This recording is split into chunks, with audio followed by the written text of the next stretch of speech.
Good morning class. कसे आहात तुम्ही सर्वजण? म्हणजे मला असं म्हणायचं होतं की 11वीला आल्यावर फिजिक्स शिकायला लागल्यापासून कसे आहात तुम्ही सर्वजण? जोक सपाट. आपल्या या चॅनलवर, आपल्या या एज्युकेशन प्लॅटफॉर्मवर तुम्हा सर्व विद्यार्थी मित्रमैत्रिणींचं मी मनापासून स्वागत करते. पहिले 2 व्हिडिओज तयार करून तुमच्यापर्यंत पोहोचवले. आज 3रा व्हिडिओ बनवायला घेतला आहे.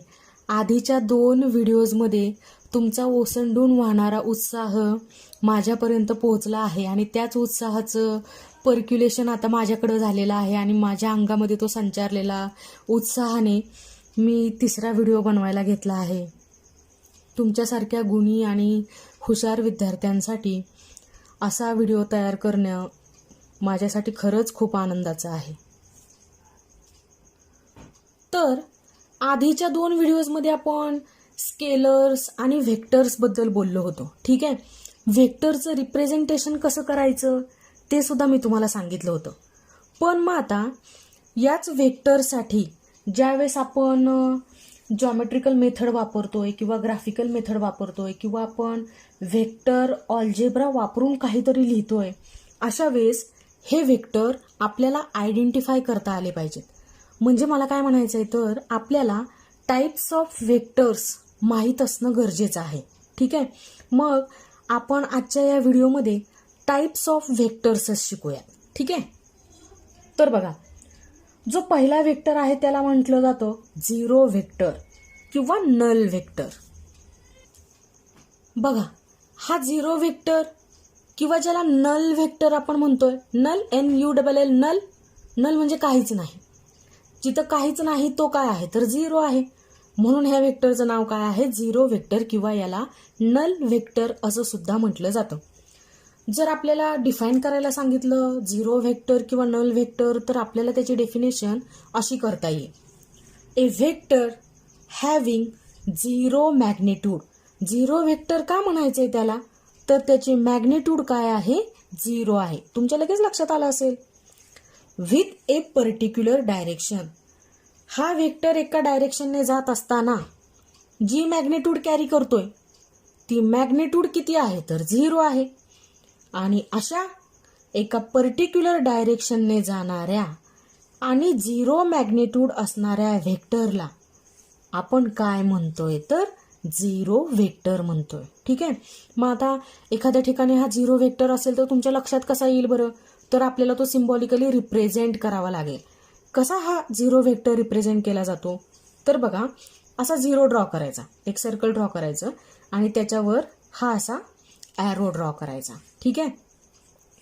झिरो आणि त्याच्यावर ड्रॉ केलेला, त्याच्या डोक्यावर ड्रॉ केलेला हा जो ॲरो आहे तो काय रिप्रेझेंट करील, झिरो व्हेक्टर किंवा नल व्हेक्टर. ठीक आहे. परत एकदा सांगू, a vector having zero magnitude with a particular direction is called zero vector and it is denoted by zero bar. ठीक आहे. ह्याला उच्चारायचं कसं, झिरो म्हणायचं आणि याला काय म्हणायचं, बार म्हणायचं. ठीक आहे. आले लक्षात तुमच्या. Zero vector, null vector. दुसरा टाईप शिकवते. व्हेक्टरचा दुसरा टाईप सांगते, पण त्याच्या आधी हा जो नल व्हेक्टर आहे किंवा झिरो व्हेक्टर आहे, आपल्याला कुठं कुठं त्याचा एक्झिस्टन्स दाखवता येईल ते मी तुम्हाला सांगते. या झिरो किंवा नल व्हेक्टरचे एक्झाम्पल तुम्हाला सांगते. बघा, velocity vector of a stationary particle is a zero vector. Velocity व्हेक्टरच आहे. कोणाचा, एका स्टेशनरी पार्टिकलचा. पार्टिकल आहे, स्टेशनरी आहे. Stationary means at rest position.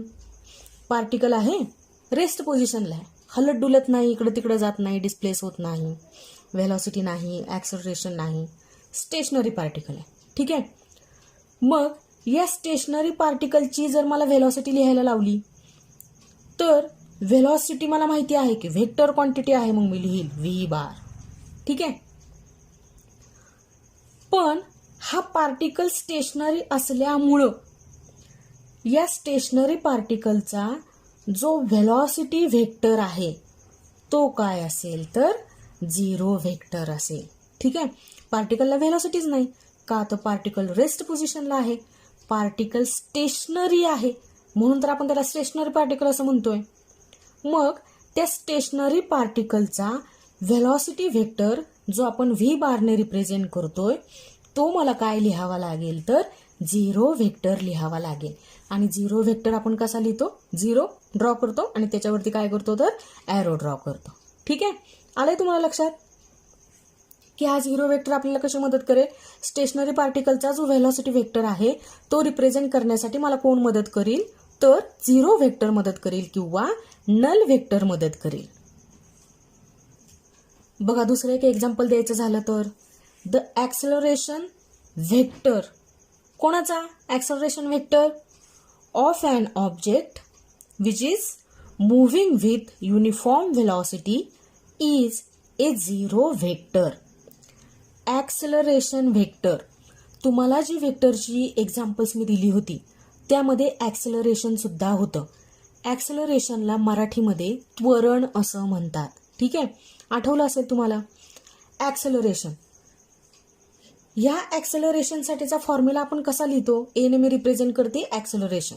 Acceleration equal to velocity upon time. Velocity upon time याचा अर्थ काय, वेळेबरोबर बदलत जाणारी व्हेलॉसिटी. ठीक आहे. जसा टाइम बदलतोय with respect to time velocity सुद्धा काय होतीये, तर चेंज होतीये. ठीक आहे. आणि वेळेबरोबर बदलत जाणारी व्हेलॉसिटी म्हणजेच काय, तर ॲक्सेलरेशन. ठीक आहे. मग बघा आता एक ऑब्जेक्ट आहे जो युनिफॉर्म व्हेलॉसिटीने काय होतोय, मूव्ह होतोय. त्याची व्हेलॉसिटी कशी आहे, युनिफॉर्म आहे. युनिफॉर्म आहे, कॉन्स्टंट आहे, एकसारखी आहे. एकसारखी आहे म्हणजे वेळेबरोबर ती बदलत नाही. ठीक आहे. म्हणजे इथं जो ॲक्सेलरेशन व्हेक्टर आहे तो काय असेल, तर झिरो असेल. म्हणजे अगदी साधं सांगायचं म्हटलं तर युनिफॉर्म व्हेलॉसिटीने मूव्ह होणाऱ्या ऑब्जेक्टचं ॲक्सेलरेशन हे झिरो असतं. ठीक आहे. युनिफॉर्म व्हेलॉसिटीने मूव्ह होतोय तो ऑब्जेक्ट म्हणजे त्याला ॲक्सेलरेशन नसणार, किंवा त्याचं ॲक्सेलरेशनची जर मी मॅग्निट्यूड लिहित असेल तर ती किती असेल, झिरो असेल. कारण त्या युनिफॉर्म व्हेलॉसिटीने मूव्ह होणाऱ्या ऑब्जेक्टला ॲक्सेलरेशनच नाही किंवा त्वरणच नाही. आणि मग आपल्याला माहिती आहे की ज्या व्हेक्टरची मॅग्निट्यूड आपण झिरो लिहितो तो व्हेक्टर काय असेल, तर झिरो व्हेक्टर असेल. मग आता या युनिफॉर्मली मूव्ह होणाऱ्या ऑब्जेक्टच्या बाबतीत त्या ऑब्जेक्टचं ॲक्सेलरेशन म्हणजे हे ए, ही काय असणार आहे, तर झिरो व्हेक्टर असणार आहे. ही झिरो व्हेक्टर क्वांटिटी असणार आहे. ठीक आहे. म्हणजे हा ए बार मी कसा लिहू शकते, तर झिरो बार. आले लक्षात. दुसरा टाईप आहे व्हेक्टरचा रिझल्टंट व्हेक्टर. बघा, the resultant of to or more vectors. Resultant म्हणजे काहीतरी इफेक्टिव्ह व्हेक्टर असेल, किंवा सपोज दोन व्हेक्टर्स असतील की जे रिप्रेझेंट करत आहेत फोर्स. ठीक आहे. मग दोन फोर्स ज्यावेळेस ॲड होतील की ज्यावेळेस ते व्हेक्टर्स आहेत आणि त्या दोन फोर्सच्या ॲड होण्यामुळं मला जो नेट फोर्स मिळेल, जो टोटल फोर्स मिळेल, त्या टोटल फोर्सला मी काय म्हणेल, तर रिझल्टंट फोर्स. आणि तो फोर्स रिप्रेझेंट करण्यासाठी आपण व्हेक्टर टर्म वापरणार, कारण फोर्स हा काय आहे, तर व्हेक्टर फिजिकल क्वांटिटी आहे, व्हेक्टर क्वांटिटी आहे. म्हणून त्या net or effective or total फोर्सला मी काय म्हणेल, तर रिझल्टंट फोर्स. म्हणजे तो फोर्स आता आपल्यासाठी काय झाला, तर रिझल्टंट व्हेक्टर. ठीक आहे. बघा आपण बघूयात असं, the resultant of to or more vectors. दोन किंवा दोनपेक्षा जास्त व्हेक्टर्सने कोण तयार होईल, तर रिझल्टंट व्हेक्टर तयार होईल. ठीक आहे. कसा डिफाईन केला जाईल, is defined as that single vector. हा रिझल्टंट व्हेक्टर काय असणार आहे, तर एक सिंगल व्हेक्टर असणार आहे, which produces the same effect as produced by all the vectors together. दोन किंवा दोनपेक्षा जास्त व्हेक्टर्सच्या एकत्रित येण्यामुळं जो नेट इफेक्ट किंवा जो टोटल इफेक्ट किंवा जो फायनल इफेक्ट दिसणार आहे, तो फायनल इफेक्ट किंवा नेट इफेक्ट आपण एका सिंगल व्हेक्टरने रिप्रेझेंट करणार आहोत. आणि त्या सिंगल व्हेक्टरला आपण काय म्हणायचं, रिझल्टंट व्हेक्टर. आता मी एक एक्झाम्पल देते, तुमच्या पटकन लक्षात येईल. हा जो रिझल्टंट व्हेक्टर आहे तो असा सहज ऑब्टेन करता येत नाही. म्हणजे या रिझल्टंट व्हेक्टरला ऑब्टेन करण्यासाठी आपल्याला कंपोजिशन ऑफ व्हेक्टर्स करावं लागतं किंवा ॲडिशन ऑफ व्हेक्टर्स करावे लागते. आणि तुम्हाला माहिती आहे, सिंपल अल्जेब्राचे रूल वापरून आपण व्हेक्टर्स ॲड करू शकत नाही किंवा सबट्रॅक्ट करू शकत नाही. म्हणजे त्यांच्यासाठीच्या ज्या मेथड आहेत व्हेक्टर्स ॲड करणं किंवा सबट्रॅक्ट करणं, ते आपल्याला शिकून घ्यायचे आहेत. ठीक आहे. मग बघा, एक ऑब्जेक्ट आहे, सपोज इथं आहे, इथून तो डिस्प्लेस झाला या पॉइंटला. डिस्प्लेसमेंट झाली, मी ह्या डिस्प्लेसमेंटला नाव देते ए बार. या पॉइंट पासून या पॉइंट पर्यंत ऑब्जेक्ट इथून इथं आलाय. बघा, सुरुवातीची पोझिशन ही होती, फायनल पोझिशन ही होती. ऑब्जेक्ट आता इथं आहे. मग डिस्प्लेसमेंट काय आहे, तर व्हेक्टर क्वांटिटी आहे, ती मी रिप्रेझेंट केली ए बारने. आपण इथंच थांबलो नाही, आपण पुन्हा हा ऑब्जेक्ट इथून कुठं डिस्प्लेस केला, तर इथं डिस्प्लेस केला. ठीक आहे. म्हणजे तो ऑब्जेक्ट आता आलाय कुठून, तर इथून इथं आलाय. ठीक आहे. या पॉइंट पासूनची पुढची डिस्प्लेसमेंट आहे ती मी रिप्रेझेंट करते सपोज बी बारने. ठीक आहे. मग आता या दोन व्हेक्टरचा रिझल्टंट व्हेक्टर काय असेल, तर बघा, हा असेल रिझल्टंट व्हेक्टर. ठीक आहे. मॅग्निट्यूडने बघा तुमच्या लगेच लक्षात येईल की डिस्प्लेसमेंट झाली ना, सपोज ही झाली आहे 5 सेंटीमीटर. म्हणजे तो जो ऑब्जेक्ट होता या पॉइंटपासून या पॉइंटकडे डिस्प्लेस झाला, त्याची डिस्प्लेसमेंटची मॅग्निट्यूड होती किंवा जे डिस्टन्स त्या ऑब्जेक्टने ट्रॅव्हल केलं ते होतं 5 सेंटीमीटर. पुन्हा इथंच तो थांबला नाही, इथून पुढे गेला, जी डिस्प्लेसमेंट झाली ती होती अगेन 5 सेंटीमीटर. म्हणजे आता तुमच्या सहज लक्षात येते की ऑब्जेक्ट कुठून कुठं डिस्प्लेस झालाय, तर इथून तो इथंपर्यंत डिस्प्लेस झालाय. मग ही जी टोटल डिस्प्लेसमेंट आहे ती रिप्रेझेंट करण्यासाठी मी एक सिंगल व्हेक्टर वापरला. बघा, सिंगल व्हेक्टर वापरतोय आपण आणि रिझल्टंट आहे म्हणून मी त्याला काय रिप्रेझेंट करते, तर आर बारने रिप्रेझेंट करते. म्हणजे आता तुमच्या सहज लक्षात येत असेल की ह्या आर बारची मॅग्निट्यूड किती असणार आहे आता, तर 10 सेंटीमीटर असणार आहे. ठीक आहे. म्हणजे बघा की जो दोन किंवा दोनापेक्षा जास्त व्हेक्टर्सच्या एकत्रित येण्यामुळं नेट इफेक्ट घडून येतो, तो नेट इफेक्ट किंवा फायनल इफेक्ट देण्याचं काम कोण करतो, तर एक सिंगल व्हेक्टर करतो. आणि त्या सिंगल व्हेक्टरला आपण काय म्हणतो, रिझल्टंट व्हेक्टर म्हणतो. ठीक आहे. इथं मग सी बार मी लिहिलं असतं तरी सुद्धा चाललं असतं. तुमच्या लक्षात यावं पटकन की रिझल्टंट व्हेक्टर आहे म्हणून मी त्याला रिप्रेझेंट केला मॉड्युलस आर बारने. आणि मग ह्याचं मॉड्युलस किती आलं, तर 10 सेंटीमीटर. का, तर ह्या दोन व्हेक्टरच्या एकत्रीकरणामुळे हा तयार झाला होता. हा इफेक्टिव्ह व्हेक्टर होता, हा नेट व्हेक्टर होता, हा फायनल व्हेक्टर होता. आणि म्हणूनच मी याला म्हणते की हा होता रिझल्टंट व्हेक्टर. सोपं आहे ना. बघा, तिसरा टाईप आहे निगेटिव्ह व्हेक्टर. कोणाला म्हणायचं negative vector, A negative vector of A given vector. तुमच्याकडे कोणताही एक व्हेक्टर आहे, मग तो फोर्स असेल, डिस्प्लेसमेंट असेल, व्हेलॉसिटी असेल, ॲक्सेलरेशन असेल, मोमेंटम असेल, कोणताही गिव्हन व्हेक्टर असेल, त्याचा निगेटिव्ह व्हेक्टर कोणाला म्हणायचं, is a vector of same magnitude but opposite in direction to that of the given vector. बघा, दिलेल्या व्हेक्टरच्या गिव्हन व्हेक्टरच्या अपोजिट डायरेक्शनने जाणारा पण मॅग्निट्यूडने मात्र सेम असणारा असा जो व्हेक्टर असेल त्याला तुम्ही म्हणायचं negative vector.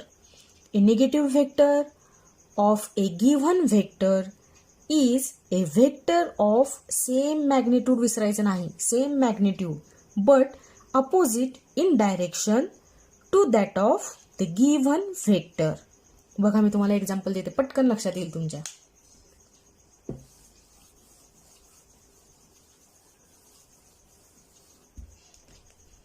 आपल्याकडे एक व्हेक्टर आहे, त्याचं लेबलिंग करूयात आपण ए बार.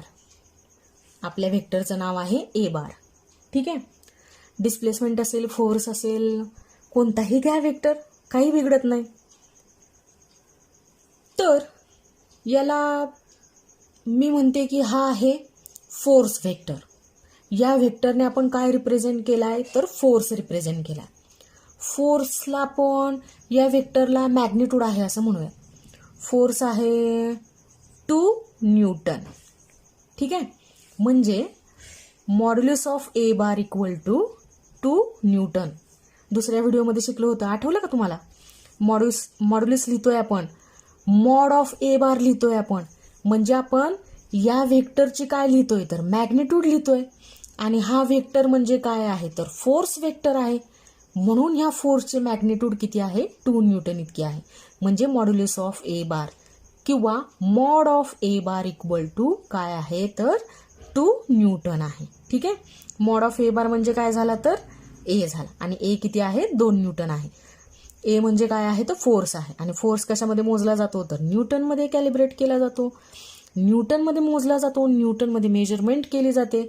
आणि आपण असं समजतोय की हा फोर्स आहे 2 न्यूटन. ठीक आहे. मग आता ह्या ए बारचा या फोर्स व्हेक्टरचा निगेटिव्ह व्हेक्टर कसा असेल तर याच्या अपोजिट डायरेक्शनने जाणार असेल. असं जाणार आहे तो. आपण या व्हेक्टरला लेबलिंग करून घेऊयात बी बार. पण मॅग्निट्यूडने मात्र काय आहे तर सेम आहे. बघा ए बारची डायरेक्शन म्हणजे फोर्स कुठून कुठे एक्झर्ट केला गेला. सपोज इथे एक ऑब्जेक्ट आहे, याला ढकलतोय आपण. कुठून कुठे ढकलतोय left hand side to right hand side. ठीक आहे. म्हणजे हा एक ऑब्जेक्ट ढकलत आपण इथं आणला. त्या ऑब्जेक्टवर एक्झर्ट केलेला फोर्स किती होता 2 न्यूटन इतका होता. ठीक आहे. पण मग आता सेम ऑब्जेक्ट ढकलला जातोय, सेम फोर्स अप्लाय केला जातोय 2 न्यूटन, पण left hand side to right hand side नाही, right hand side to left hand side. ठीक आहे. म्हणजे ए बार काय आहे तर फोर्स व्हेक्टर आहे, बी बार सुद्धा काय आहे तर फोर्स व्हेक्टर आहे. ए बारचा मॉड्युलस किती आहे म्हणजे फोर्सचे मॅग्निट्यूड किती आहे 2 न्यूटन आहे. बी बार सुद्धा व्हेक्टर जो आहे तो आहे फोर्स व्हेक्टर आहे. याची मॅग्निट्यूड सुद्धा किती आहे 2 न्यूटन आहे.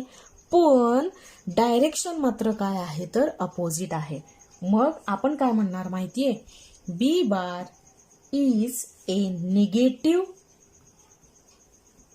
Vector to A bar. म्हणजे बी बार हा काय आहे तर हे निगेटिव्ह आहे बरं का. निगेटिव्ह शॉर्ट फॉर्ममध्ये असं लिहिलं जातं किंवा मी असं लिहिते कधी कधी गमतीने. बी बार हा काय आहे तर निगेटिव्ह व्हेक्टर आहे. कोणाचा ए बारचा. ठीक आहे. आलंय लक्षात तुमच्या. सिंपल आहे ना. दोन्ही vector same physical quantity represent करत असतील की इथं फोर्स रिप्रेझेंट केला गेलाय. मॅग्निट्यूड दोन्हीही व्हेक्टरची सेम असेल, फक्त डायरेक्शन काय असेल अपोजिट असेल. म्हणून डायरेक्शनने अपोजिट असणाऱ्या या व्हेक्टरला तुम्ही पहिल्या व्हेक्टरचा काय म्हणायचा निगेटिव्ह व्हेक्टर म्हणायचा. सिंपल आहे ना. आज या व्हिडिओमध्ये मी तुम्हाला व्हेक्टरचे 3 टाईप शिकवले. झिरो व्हेक्टर किंवा नल व्हेक्टर, त्यानंतरचा रिझल्टंट व्हेक्टर, त्यानंतरचा निगेटिव्ह व्हेक्टर. आता उरलेले जे टाईप्स आहेत ते मी तुम्हाला पुढच्या व्हिडिओमध्ये शिकवेन. ठीक आहे. तोपर्यंत घरीच राहा, सुरक्षित राहा, अभ्यास करत राहायचे. मी ज्या नोट्स देईल त्या नोट्स तुम्ही लिहित राहायचे स्वतःच्या नोटबुकमध्ये. ठीक आहे. थँक्यू. बाय.